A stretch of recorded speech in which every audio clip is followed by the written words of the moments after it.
Surat police પરિવાર દ્વારા ભવ્ય અને ભક્તિભાવપૂર્ણ ગરબા સમારોહનું આયોજન કરવામાં આવ્યું હતું। આ કાર્યક્રમમાં સુરતના પોલીસ કમિશનર અનુપમસિંહ ગેહલોત તેમના પરિવાર સાથે ગરબા રમતા જોવા મળ્યા, જે અનોખી ઘટના હતી। સાથે સુરતના સાંસદ મુકેશ દલાલ પણ મા અંબાના ગરબે ઘૂમ્યા હતા।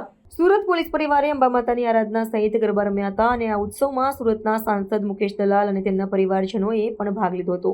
પરંપરાગત ગરબા વેશમાં સજ્જ થયેલા પોલીસ કમિશનર ગેહલોત અને સંસદ દલાલે 3 તાળીઓના ગરબામાં ઉત્સાહપૂર્વક ભાગ લઈને સૌને મંત્રમુગ્ધ કર્યા હતા। આ પહેલીવાર હતી કે જ્યારે એક પોલીસ કમિશનર તેમના પરિવાર સાથે જાહેરમાં આવીને ગરબા રમવા જતા જોવા મળ્યા।